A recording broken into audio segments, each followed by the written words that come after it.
Bismillah. Assalamualaikum warahmatullahi wabarakatuh. Selamat sore dan salam sejahtera untuk kita semua. Yang terhormat Bapak Ahmad Fuadin, SPD MPD, selaku dosen pengampu mata kuliah Pendidikan Bahasa Indonesia, serta teman-teman yang kami banggakan. Innalhamdalillah nahmaduhu wa nasta'inuhu wa nastaghfiruh wa na'udzu billahi min syururi anfusina wa min sayyiati a'malina.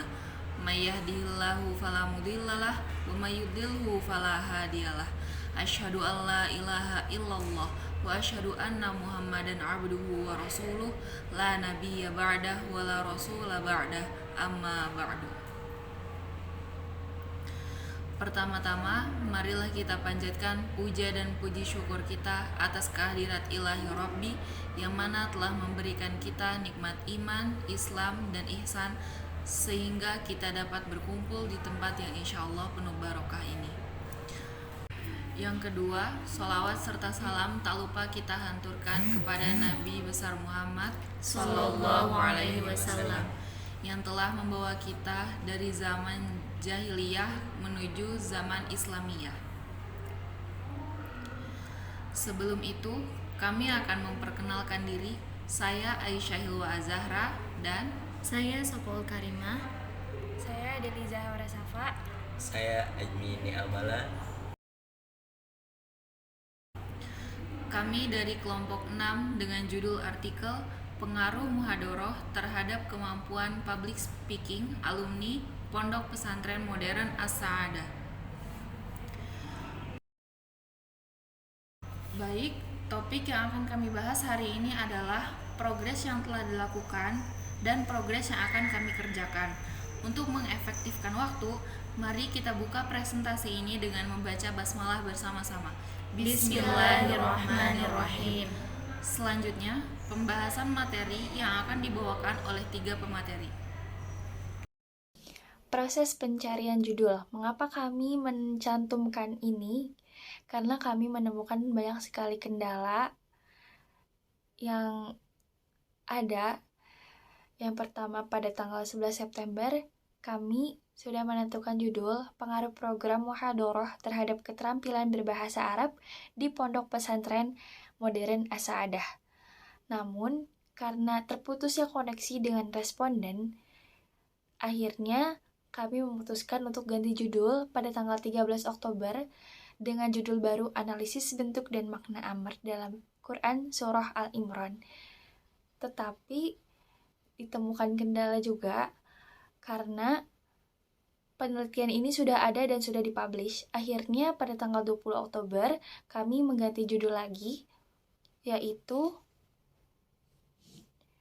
Analisis Bentuk dan Makna Nahyu di dalam Surah Al-Imran dengan kaidah ilmu al-ma'ani dalam ilmu balaghah. Namun karena penelitian ini berbasis kajian pustaka dan ternyata kami juga baru tahu kalau penelitian ini tidak boleh berbasis kajian pustaka, akhirnya pada saat itu juga kami langsung mengganti dan menetapkan judul baru yang insya Allah tidak akan merubahnya kembali. Judul yang kami tetapkan adalah Pengaruh Muhadoroh terhadap Keterampilan Public Speaking Alumni Pesantren As-Sa'adah.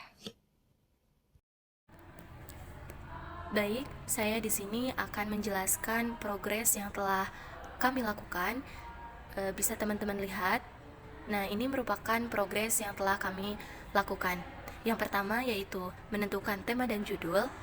Seperti yang telah dijelaskan oleh teman saya sebelumnya, kami memiliki beberapa kendala dalam penentuan tema dan judul, sehingga pada akhirnya kami mengambil judul Pengaruh Muhadoroh terhadap Kemampuan Public Speaking Alumni Pondok Pesantren Modern As-Sa'adah. Nah, yang kedua yaitu penelitian. Penelitian kami lakukan dengan cara menyebar angket dan wawancara. Alhamdulillah, pada penelitian ini kami tidak memiliki kendala. Semuanya berjalan dengan lancar. Untuk selanjutnya yaitu pendahuluan. Nah, definisi pendahuluan tersendiri yaitu bagian awal yang menyatakan maksud dan tujuan penulisan berikutnya. Nantinya diikuti isu dan kesimpulan. Nah, pada pendahuluan ini tentunya kami telah melakukan penelitian tersendiri.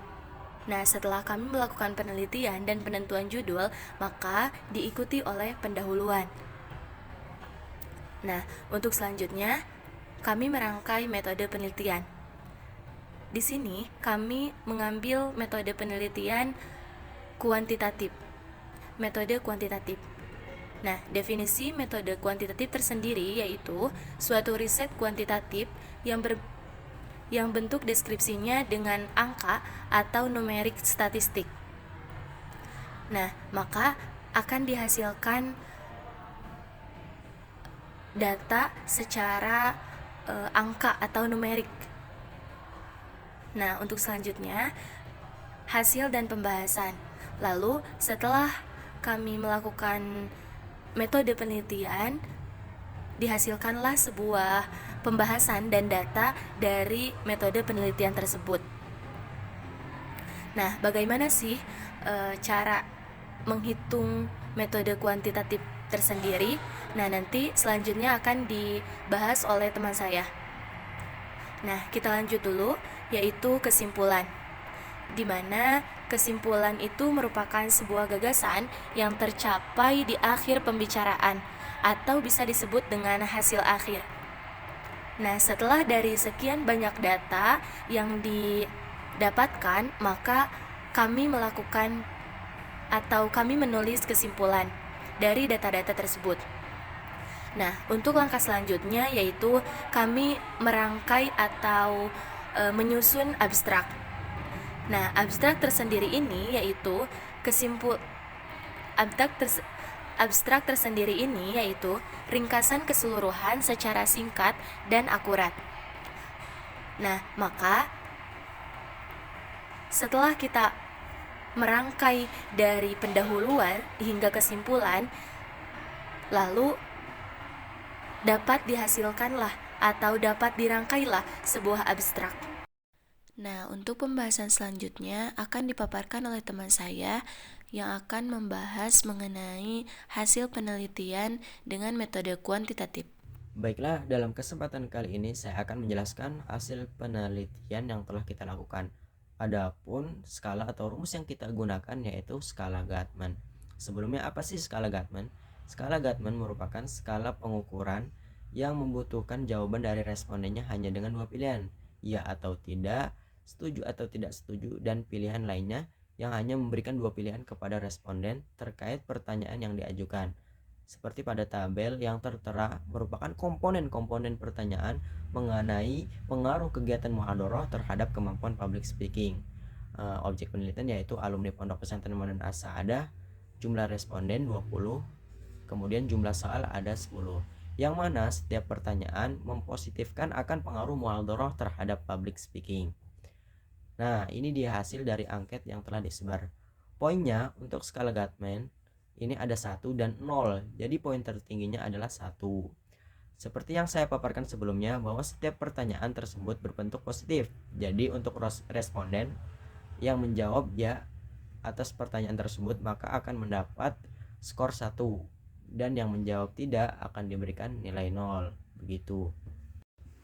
Nah, untuk mengetahui persentase dari pengaruh muhadharah terhadap kemampuan public speaking alumni Pondok Pesantren As-Sa'adah yaitu dengan cara skor total per skor maksimum dikali 100. Adapun skor totalnya yaitu dengan jumlah 181 per skor maksimum, poin tertinggi 1 dikali jumlah pertanyaan 10 dikali jumlah responden 20, kemudian dikali 100. Nah, hasilnya bisa ketahui di sini yaitu dengan persentase 90,5%. Kemudian kita lihat di bagian interval. Jikalau angka persentasenya lebih dari 50%, maka masuk ke dalam representase berpengaruh. Jikalau kurang dari 50%, representasenya yaitu tidak berpengaruh. Dari sini dapat kita simpulkan bahwa muhadharah dalam pandangan alumni Pondok Pesantren Munir As-Sada mempunyai pengaruh dalam peningkatan kemampuan public speaking. Nah, oke. Di sini saya akan menjelaskan progres yang akan dilakukan atau progres selanjutnya yang akan dilakukan. Nah, bisa teman-teman lihat progres yang akan kami lakukan yaitu melengkapi hasil dan pembahasan karena mungkin belum sempurna dan belum cukup data, jadi kami akan melengkapi kembali hasil dan pembahasan. Nah, yang kedua yaitu mencari jurnal. Bukannya kami belum mencari jurnal, namun dari autor yang telah kami hubungi belum ada respon satupun autor. Jadi berusaha terus kami mencari autor yang merespon. Nah, namun dengan artikel ini kami mengambil satu template meski belum ada autor yang merespon. Nah, untuk progres selanjutnya yaitu daftar pustaka, cek plagiarisme, dan publish. Mungkin itu yang dapat kami sampaikan, kurang lebihnya mohon maaf karena kami dalam tahap pembelajaran. Untuk mengakhiri presentasi kali ini, izinkan kami untuk memberikan quotes. Seseorang akan selalu dikatakan baik ketika seseorang itu masih mau belajar. Sekian dari kami, wabillahi taufiq wal hidayah. Wassalamualaikum warahmatullahi wabarakatuh.